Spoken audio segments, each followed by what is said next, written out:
Esa noche no podía respirar. Literalmente. Estaba sentada en el piso del baño, con la espalda contra la bañera fría, y el aire no me entraba. No era un ataque al corazón, aunque en ese momento pensé que sí lo era. Era algo peor.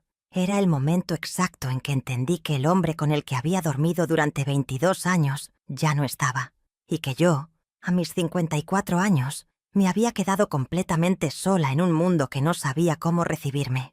El teléfono estaba en el suelo a mi lado. Había llamadas perdidas de mis hijas, de mi cuñada, de vecinas que ya sabían lo que había pasado, porque en los pueblos pequeños las malas noticias vuelan antes que el viento.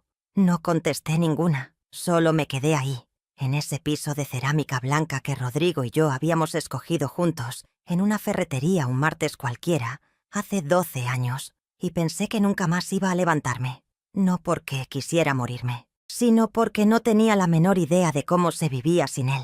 Rodrigo había sido mi mundo entero, desde que yo tenía 29 años. Lo conocí en una feria del libro, de todas las cosas posibles, porque yo siempre fui una mujer de libros, y él también, aunque él leía historia, y yo leía novelas, y esa diferencia nos pareció complementaria durante décadas, y solo al final empezamos a notar que en realidad éramos dos personas muy distintas que habían decidido construir una vida común y habían tenido bastante éxito en eso.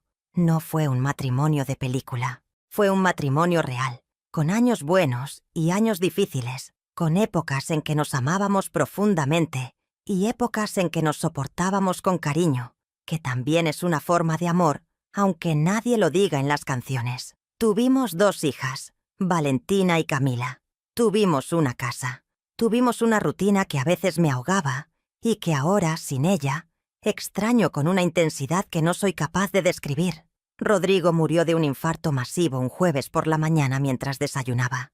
No hubo señales, no hubo tiempo para despedirse. Estaba ahí, y luego no estaba. Y el mundo siguió girando como si nada, mientras yo me quedaba paralizada, en el centro de ese giro, sin saber hacia dónde mirar. Los primeros 6 meses después de su muerte fueron los peores de mi vida. Y eso que yo había tenido momentos muy difíciles antes. La muerte de mi madre cuando yo tenía 38 años, un aborto espontáneo entre Valentina y Camila que nunca superé del todo, un período de depresión a los 45 que traté con pastillas y terapia y mucho silencio. Pero nada me había preparado para esto. Nada me había preparado para despertar cada mañana y extender la mano hacia el lado de la cama donde él dormía y encontrar solo sábanas frías. Nada me había preparado para cocinar para una sola persona, para ver series que antes veíamos juntos y tener que pausarlas porque el silencio a mi alrededor se volvía ensordecedor, para escuchar su nombre en boca de otras personas y sentir que el pecho se me abría por la mitad. Mis hijas venían a visitarme los fines de semana. Mis amigas me llamaban. Mi terapeuta me veía cada semana. Todos hacían lo que podían. Pero la verdad es que el duelo es una habitación en la que uno está solo, sin importar cuánta gente esté afuera golpeando la puerta. Para cuando cumplí 1 año de viuda, algo había cambiado en mí. No es que hubiera sanado, porque el duelo no funciona así, y cualquiera que te diga que sí está mintiendo, o nunca ha perdido a nadie de verdad. Pero había algo diferente, una especie de cansancio del dolor, como cuando uno llora tanto que el cuerpo ya no tiene más lágrimas, y en ese vacío empieza a colarse, muy despacio, algo parecido a la voluntad de seguir. Empecé a salir más, empecé a ver a mis amigas no solo porque ellas insistían, sino porque yo también quería. Empecé a cuidar mi cuerpo de una manera distinta, no por vanidad, sino porque me di cuenta de que había dejado de habitarlo, que había estado viviendo como si mi cuerpo fuera solo un envase para el dolor, y que eso no era justo ni para mí ni para nadie. Empecé a caminar todas las mañanas. Empecé a cocinar de verdad, no solo calentar cosas, sino cocinar con ingredientes frescos y recetas nuevas que Rodrigo nunca hubiera querido probar, porque él era muy conservador con la comida. Esas pequeñas libertades nuevas me producían una culpa enorme al principio, y luego, muy lentamente, empezaron a producirme algo parecido al placer. Fue mi amiga Gloria quien me arrastró a esa cena. Gloria es de esas mujeres que creen que la solución a todos los problemas es la socialización, y en cierta medida tiene razón, aunque a veces exagera.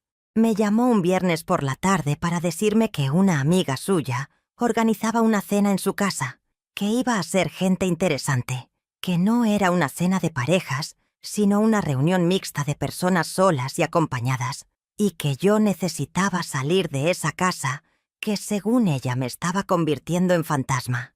Le dije que no quería ir. Me dijo que iba a pasar a buscarme a las 8.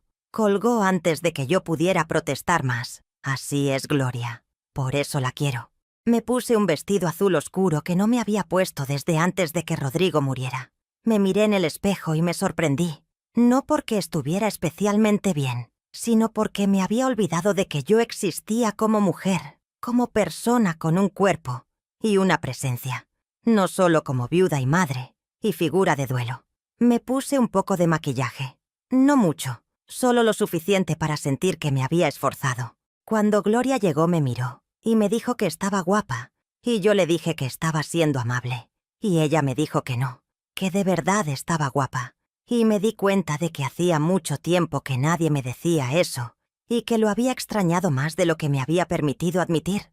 La cena era en el apartamento de una mujer llamada Beatriz, que era amiga de Gloria de la universidad, y que vivía en un edificio muy elegante en el centro de la ciudad.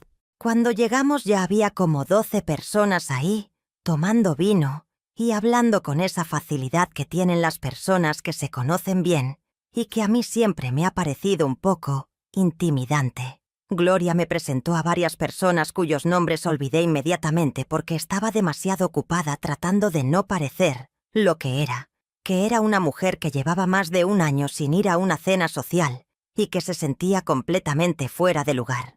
Acepté una copa de vino. Me ubiqué cerca de una ventana. Observé.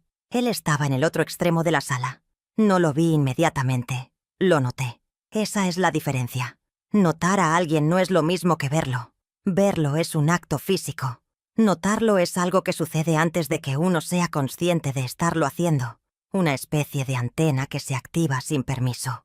Era un hombre alto, de unos 60 años quizás, con el cabello completamente blanco y una forma de estar parado que comunicaba algo que tardé un momento en identificar y que finalmente reconocí como seguridad, no arrogancia, que es lo que muchos hombres confunden con seguridad. Seguridad de verdad, que es más tranquila y más sólida, y mucho más difícil de fingir. Estaba hablando con otra persona, un hombre más joven, y mientras hablaba escuchaba con una atención que también me llamó la atención, porque los hombres que yo había conocido a lo largo de mi vida tendían a esperar su turno para hablar más que a escuchar de verdad. Este hombre escuchaba. Se notaba en su postura, en la forma en que miraba a su interlocutor, en que no estaba mirando el teléfono, ni buscando con los ojos otra conversación más interesante en la sala. Gloria apareció a mi lado con una segunda copa de vino, y siguió mi mirada, y sonrió con esa sonrisa suya que significa que sabe exactamente lo que está pasando y que está muy satisfecha de haberlo provocado. Me dijo su nombre antes de que yo preguntara. Marcos. Me dijo que era viudo también, que había perdido a su esposa 3 años atrás, que tenía un hijo adulto que vivía en el exterior, que era empresario, que Beatriz lo conocía de toda la vida. Le dije a Gloria que no me estaba interesando en él de esa manera, y Gloria me dijo, ajá, con un tono que dejaba muy claro que no me creía. Y la verdad es que yo tampoco me creía del todo. No hablé con él esa noche, o más bien, no hablé con él de manera significativa. Nos cruzamos camino al buffet. Intercambiamos ese saludo cortés que se intercambia con desconocidos en fiestas. Los dos dijimos algo sobre la comida que estaba deliciosa.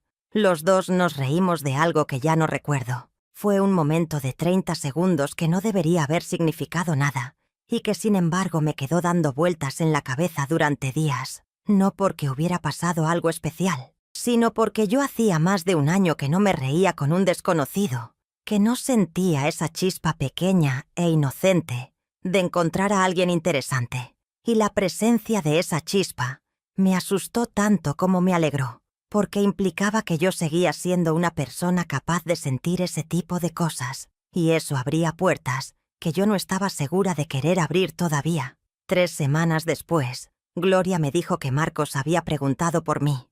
Me dijo que había preguntado con quién era la mujer del vestido azul, y que cuando Beatriz le contó quién era yo, él había dicho que le gustaría conocerme mejor. Me dijo todo esto con una calma que claramente era actuada porque Gloria es incapaz de contener la emoción cuando está emocionada. Le dije que no sabía si estaba lista para nada de eso.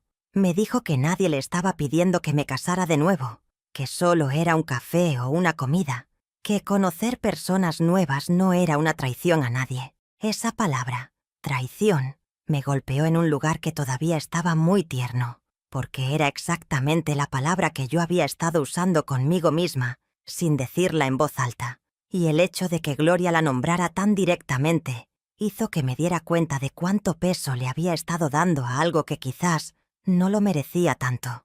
Le pedí a Gloria que le diera mi número, y luego pasé una semana entera arrepintiéndome de haberlo hecho. Marcos me escribió un martes por la mañana. No un mensaje largo ni elaborado, solo algo sencillo, presentándose, recordándome dónde nos habíamos visto, preguntando si me apetecería tomar un café algún día de esa semana. Algo en esa sencillez me tranquilizó. Había temido que fuera de esos hombres que escriben mensajes demasiado largos o demasiado efusivos, que intentan impresionar desde el primer momento. Este no. Este escribía como hablaba, supuse, con esa misma calma que había notado en la cena. Le contesté que sí, que el jueves me venía bien. Me dijo que perfecto, que él proponía un lugar y que si no me gustaba yo dijera. Me propuso una cafetería que yo conocía y que me gustaba. Una de esas cafeterías tranquilas con buena luz y mesas separadas donde uno puede hablar sin que todo el mundo escuche. Dije que bien. Me dijo hasta el jueves. Y así, sin más drama, quedamos. El miércoles por la noche casi le escribo para cancelar. Estaba sentada en mi cama con el teléfono en la mano, componiendo mentalmente el mensaje, buscando una excusa que sonara razonable, que me había surgido algo con las niñas, que no me sentía bien, que lo dejáramos para otro momento. Pero entonces pensé en Rodrigo, que era un hombre que creía profundamente en hacer las cosas con miedo, si era necesario, pero hacerlas, que decía que el coraje no era la ausencia de miedo, sino la decisión de actuar a pesar de él, y pensé que si le hubiera contado lo que estaba haciendo, él me habría dicho que fuera, que tomara ese café, que seguir viviendo no era traicionarlo, sino honrarlo. O al menos eso quise creer esa noche. Dejé el teléfono. Me dormí. El jueves fui. Marcos ya estaba ahí cuando llegué, 5 minutos antes de la hora acordada. Eso me dijo algo de él inmediatamente. Los hombres que llegan antes de tiempo son una especie particular. O son muy ansiosos, o son muy respetuosos del tiempo de los demás. Y con Marcos, cuando me levanté para saludarlo, y él se levantó también con esa naturalidad tranquila que ya le había visto antes, entendí que era lo segundo. Me preguntó qué quería tomar.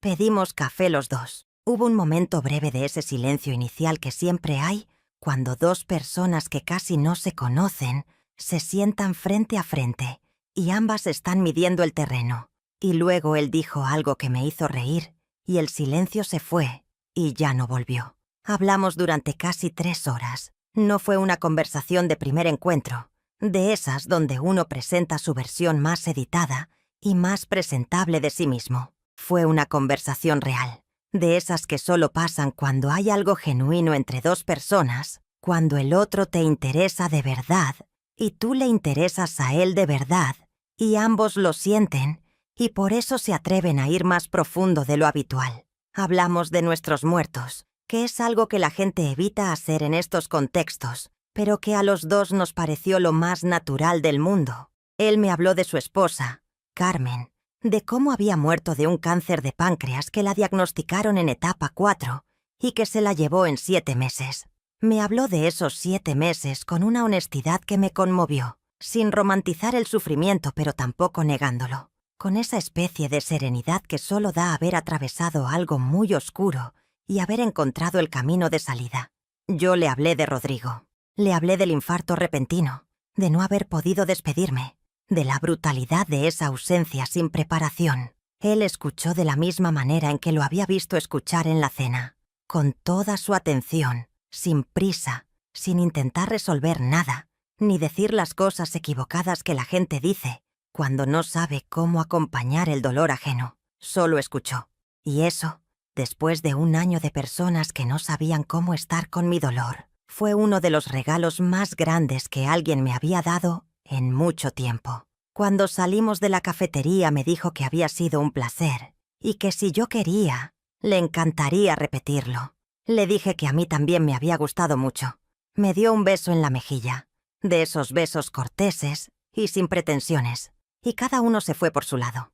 Caminé hasta mi coche y me quedé sentada dentro sin arrancarlo durante varios minutos, procesando. Sentía algo raro en el pecho, algo que tardé un momento en identificar porque hacía mucho tiempo que no lo sentía. Era ilusión, esa cosita pequeña y frágil que es la ilusión, tan fácil de aplastar y sin embargo tan insistente en aparecer cuando menos te lo esperas. Nos vimos 3 veces más en las semanas siguientes, una comida, una exposición de fotografía que a los dos nos interesaba, una caminata por un parque, una tarde de domingo, que se extendió mucho más de lo que habíamos planeado porque ninguno de los dos quería que terminara. Cada vez que nos veíamos yo aprendía algo nuevo sobre él, y cada cosa nueva que aprendía me gustaba. Era un hombre que había construido su empresa desde cero, que venía de una familia sin dinero, y que había trabajado con una dedicación que rayaba en la obsesión durante sus 30 y sus 40, y que ahora, a los 62 años, tenía más de lo que había soñado de joven, pero que hablaba de eso con una humildad que me parecía genuina. No era de esos hombres que mencionan su dinero para impresionar. De hecho, tardé semanas en entender realmente la dimensión de lo que tenía, y solo lo fui comprendiendo a través de pequeños detalles que él nunca subrayó. El coche que manejaba, el lugar donde vivía cuando finalmente me lo mencionó, las conversaciones sobre sus viajes y sus negocios, que revelaban un mundo de posibilidades materiales muy diferente al que yo había conocido. Rodrigo había sido un buen hombre, y habíamos tenido una vida cómoda pero modesta, y el mundo de Marcos era sencillamente otro universo. Pero lo que me fue enamorando de Marcos no fue su dinero, fue su manera de tratarme, fue la forma en que me preguntaba cosas y esperaba la respuesta de verdad. Fue como recordaba detalles de conversaciones anteriores y los retomaba, demostrando que había estado prestando atención. Fue la manera en que habló de su hijo, con un amor sin condiciones que a veces incluía reconocer que había cometido errores como padre y que eso le pesaba. Fue la forma en que me miró una tarde cuando estábamos sentados en un banco del parque y yo estaba hablando de Valentina y de cómo me preocupaba que estuviera cargando demasiado desde la muerte de su padre. Y él me miró con esa atención total suya y me dijo que yo era una buena madre y que se notaba. Algo tan simple como eso. Algo que Rodrigo me decía también y que yo necesitaba escuchar más de lo que me había dado cuenta. A los 2 meses de conocernos, me invitó a cenar a su casa. No a un restaurante, sino a su casa, que me dijo que él mismo iba a cocinar. Eso me gustó. Los hombres que cocinan me parecen siempre más complejos que los que no cocinan. No sé por qué. Quizás porque implica una disposición a cuidar que va más allá de las obligaciones sociales. Llegué a su casa y fue la primera vez que verdaderamente vi cómo vivía. Y sería mentira decir que no me impactó porque sí lo hizo. Era un apartamento grande y bien decorado, con esa elegancia sin pretensiones que tiene la gente que tiene buen gusto y suficiente dinero para satisfacerlo, sin necesitar gritar al respecto. Había libros por todas partes, lo cual ya me había imaginado, pero fue un placer constatar. Había fotografías de Carmen en algunos lugares, y me alegró que las tuviera, porque un hombre que borra a su mujer muerta de su casa me da más miedo que uno que la recuerda con dignidad. Cocinó un risotto que estaba extraordinario. Abrió una botella de vino que yo no habría sabido reconocer, pero que era evidentemente buena. Pusimos música que a los dos nos gustaba, que resultó ser sorprendentemente compatible, porque teníamos gustos similares que venían de caminos distintos. Y en algún momento de esa noche, mientras estábamos en su terraza después de cenar, mirando las luces de la ciudad, él me tomó la mano. Solo eso. Me tomó la mano y la sostuvo, sin apretarla, sin hacer nada más, y yo dejé que lo hiciera y sentí que algo se destrababa en mi interior, algo que había estado cerrado con llave desde el día que Rodrigo murió, y que empezaba, muy despacio y con mucho cuidado, a abrirse. No voy a fingir que todo fue simple desde ahí. No lo fue.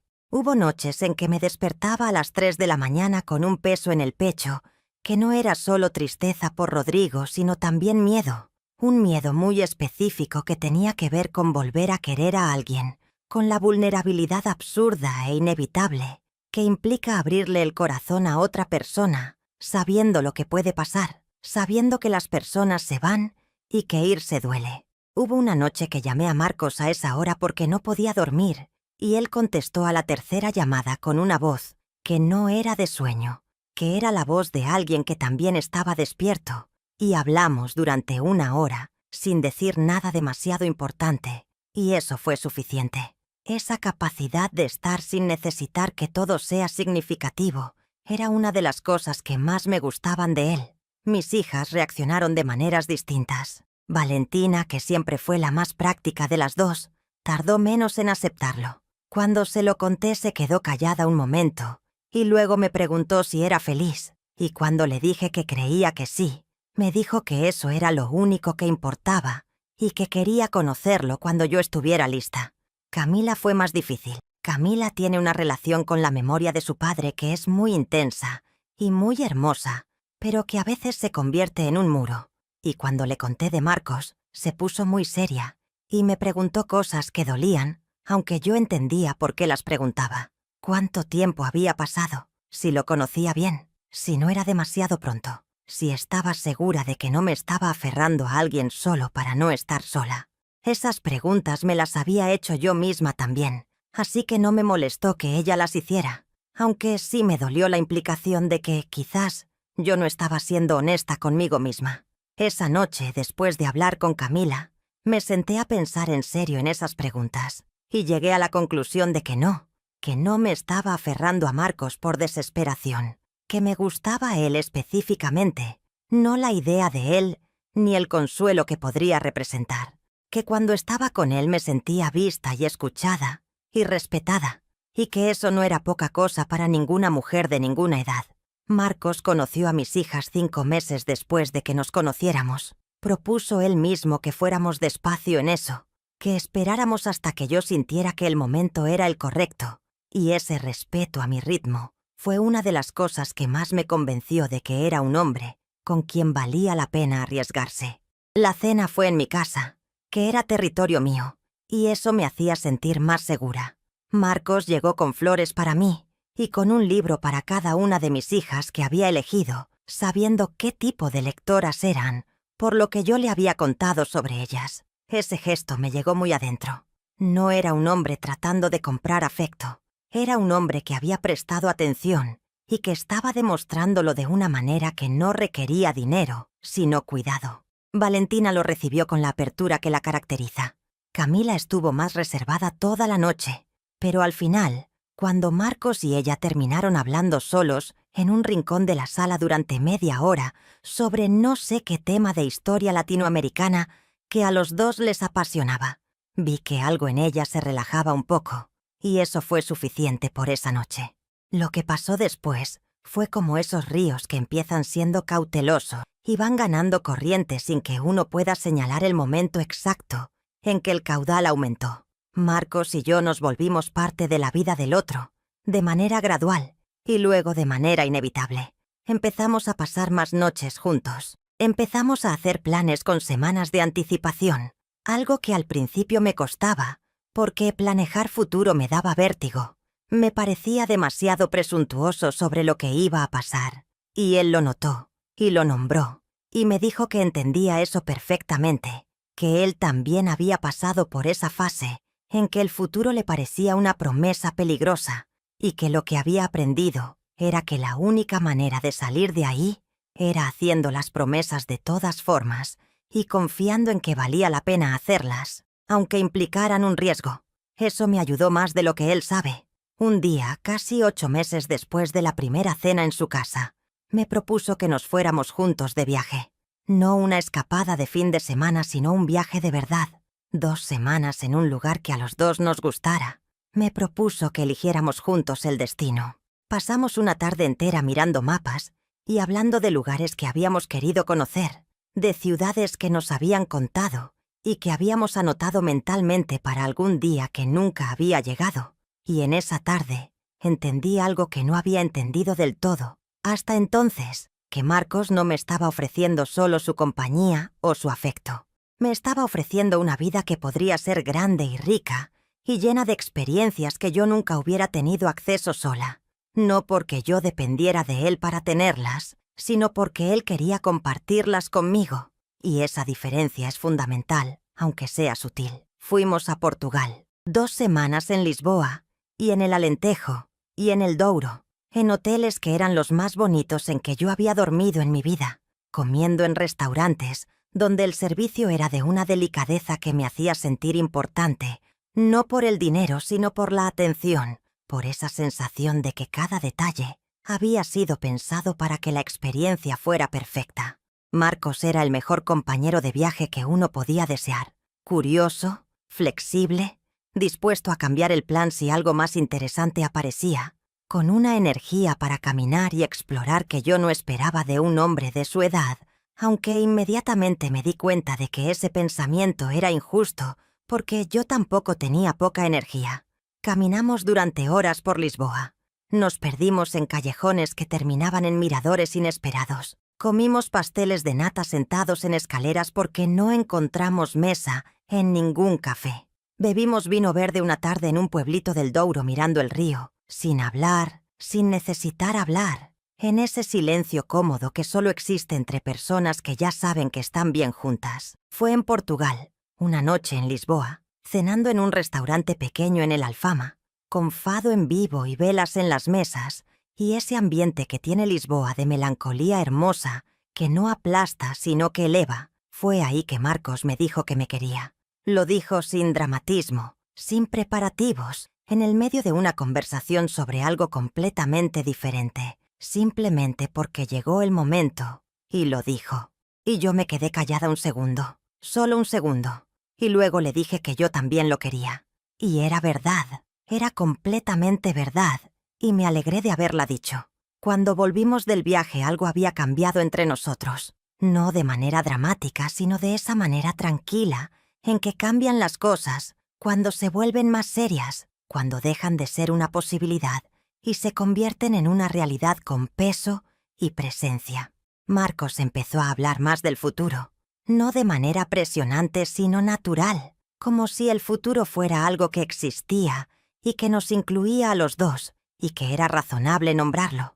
Yo me fui acostumbrando a eso, fui aprendiendo a dejar de tratar el futuro como terreno minado y empezar a verlo como lo que es, simplemente lo que viene después, con sus incertidumbres y sus posibilidades, como siempre ha sido para todo el mundo. Sus amigos me recibieron muy bien, en general. Había en ese círculo algunas mujeres que me miraron con esa evaluación discreta que las mujeres hacemos cuando alguien nuevo entra al grupo y que yo entendí perfectamente porque yo lo habría hecho también en su lugar. Pero nadie fue descortés, nadie me hizo sentir fuera de lugar de manera deliberada, y algunos de ellos se convirtieron con el tiempo en personas que genuinamente me importaban. Había una pareja en particular, Andrés y Sofía, con quienes Marcos tenía una amistad de 30 años, y ellos me adoptaron con una generosidad que me conmovió. Sofía me llamaba aparte de Marcos, para tomar café solo las dos, y en esas conversaciones me fue contando cosas de él que él no me hubiera contado de sí mismo, cosas que lo mostraban en sus momentos menos brillantes también, en sus errores y sus debilidades, y eso me gustó porque necesitaba verlo completo, no solo desde el ángulo que uno elige mostrar cuando quiere impresionar a alguien. Lo que Sofía me contó sobre los años después de la muerte de Carmen fue lo que más me afectó. Me contó que Marcos había pasado casi un año sin salir prácticamente de su casa, que había descuidado su empresa de una manera que casi le costó caro, que había habido meses en que Andrés iba a buscarlo físicamente porque de otra manera no se movía. Me contó que había tardado mucho en volver a ser la persona que era y que incluso ahora, años después, había cosas que lo golpeaban sin aviso. una canción, un olor, una ciudad que habían visitado juntos. Me contó todo esto con el amor de alguien que quiere que la persona nueva en la vida de su amigo entienda qué tan importante es lo que está recibiendo, qué tan caro le costó a él llegar hasta aquí. Y yo lo entendí perfectamente, porque yo también sabía lo que era ese camino.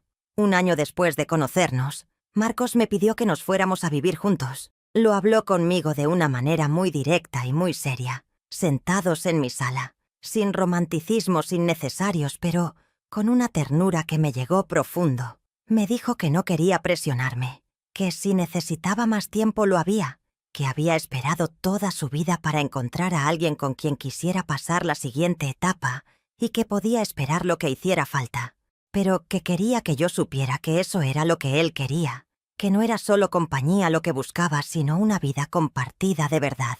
Le dije que necesitaba pensarlo. Me dijo que por supuesto.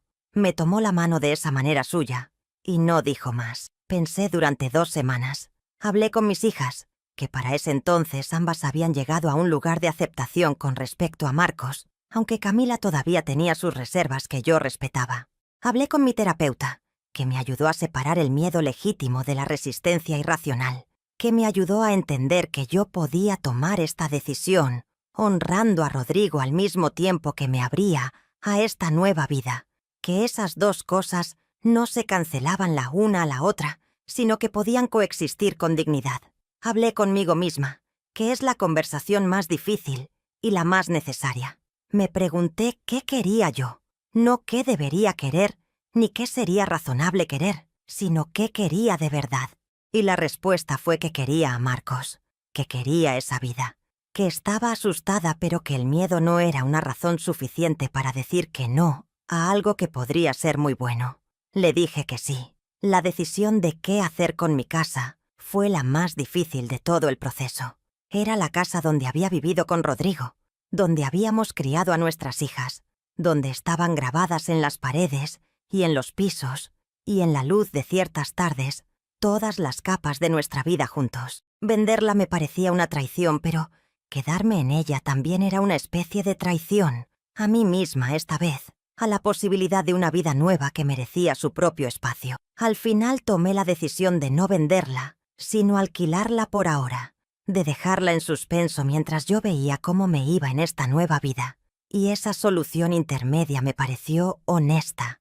No clausurar nada definitivamente, no fingir que el pasado no existía, pero tampoco quedarme anclada en él. Me mudé un sábado de octubre.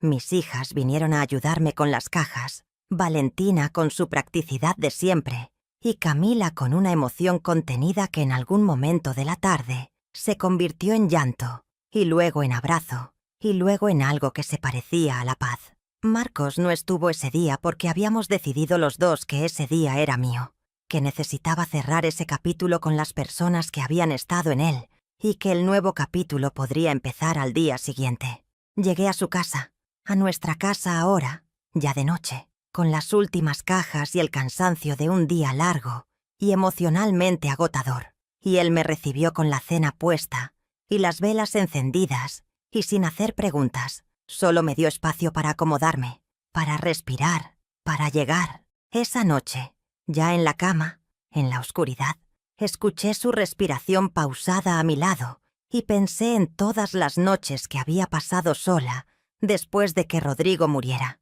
en ese silencio que entonces me había parecido insoportable, y pensé en lo extraño y lo hermoso que es la vida, cómo te lleva a lugares que no podías imaginar cuando estabas en el peor momento, cómo hay personas que llegan cuando uno ya no está buscando nada, y precisamente por eso llegan bien, sin la carga de las expectativas que uno acumula cuando busca con desesperación. No es que ya no me doliera perder a Rodrigo, eso no desaparece, pero el dolor había encontrado su lugar, un lugar que tenía espacio para él sin que llenara todo lo demás, y en el espacio que quedaba estaba Marcos, y estaba yo, y estaba esta vida nueva que todavía no sabía bien qué forma iba a tener, pero que ya se sentía, en ese momento, como algo real y posible.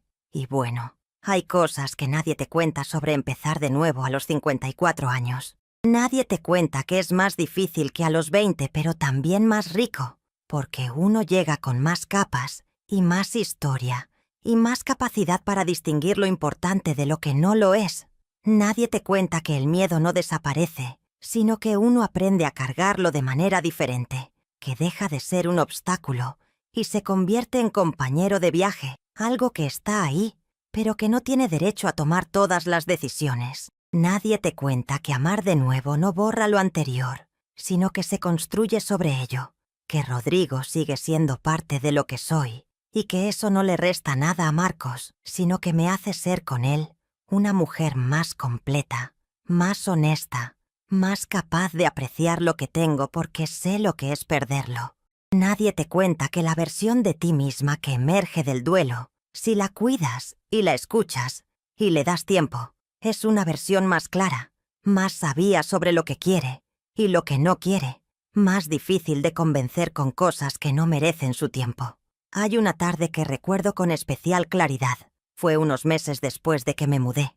Un domingo tranquilo en que no teníamos planes y nos quedamos en casa todo el día leyendo y cocinando y poniendo música y sin hacer nada en particular. En algún momento de la tarde yo estaba leyendo en el sillón y Marcos estaba en su escritorio revisando algo para el trabajo y yo alcé la vista del libro y lo miré, sin que él supiera que lo miraba, y sentí algo tan sencillo y tan profundo, al mismo tiempo que casi me hizo llorar. Sentí que estaba en el lugar correcto, no un lugar perfecto, porque los lugares perfectos no existen, sino el lugar correcto para esta etapa de mi vida, con esta persona concreta, que no es perfecta tampoco, pero que me ve y me cuida, y me hace reír, y me deja ser yo sin intentar cambiarme. Ese es el lujo más grande que existe, mucho mayor que cualquier cosa material que Marcos pudiera darme, el lujo de ser vista. Camila, mi hija más reservada, me llamó un día hace unos meses. Me llamó solo para decirme que había estado pensando en todo, en cómo yo había estado en los años después de la muerte de su padre y en cómo estaba ahora, y que quería decirme que estaba feliz por mí, que había tardado en llegar a ese lugar, pero que había llegado, que su papá me habría querido así, viva y entera, y acompañada. Me dijo eso, y a los dos nos entró el llanto al mismo tiempo, y nos reímos de estar llorando las dos, y fue uno de esos momentos que uno guarda para siempre, de los que sostienen cuando viene la oscuridad, y recuerda que la luz también existe, y que uno ha sido capaz de encontrarla antes. No sé qué va a pasar. Nunca supe y nunca voy a saber. Rodrigo se fue un jueves por la mañana sin avisar, y eso me enseñó de manera brutal e irrevocable que el futuro no pertenece a nadie y que lo único que tenemos de verdad es este momento, esta tarde, esta persona a mi lado, que hoy está aquí. Esa lección la cargo conmigo todos los días. Me hace estar más presente con Marcos de lo que estuve con Rodrigo a veces. No porque amara menos a Rodrigo, sino porque entonces no sabía lo que sé ahora, que el tiempo no es infinito y que lo que se deja para después a veces no tiene después. Ahora digo las cosas cuando las siento. Ahora no dejo que los días pasen sin encontrar algo en ellos que merezca atención. Ahora, cuando Marcos y yo estamos en nuestra terraza viendo atardecer o caminando por donde sea, o simplemente compartiendo el silencio de un domingo tranquilo, me detengo un momento, aunque sea un segundo, y noto que estoy bien, que estoy viva, que después de todo lo que pasó, sigo aquí. Y si tú estás leyendo esto desde un lugar oscuro, desde esa habitación del duelo donde todo parece eterno y sin salida, quiero decirte algo que ojalá alguien me hubiera dicho a mí cuando estaba en el piso del baño, aquella noche sin poder respirar, que el dolor no dura para siempre. No de la manera en que lo estás sintiendo ahora. Cambia de forma, encuentra su lugar, hace espacio para otras cosas. No te pido que lo creas porque sé que cuando uno está en el fondo, es casi imposible creerlo. Solo te pido que te quedes, que sigas, que des el siguiente paso, aunque no veas a dónde lleva. Porque a veces, en el lugar más inesperado, en una cena a la que casi no vas porque estás cansada y tienes miedo, y te parece que ya nada puede sorprenderte, aparece algo que te recuerda que la vida todavía tiene cosas guardadas para ti, Cosas que no podías imaginar, cosas que merecen que sigas aquí para encontrarlas. Si alguna vez viviste algo parecido, si también conociste el dolor de empezar de nuevo cuando creías que no te quedaban fuerzas, escríbelo en los comentarios. Necesito saber que no estoy sola. Y quizás tú también necesitas recordar que tampoco lo estás.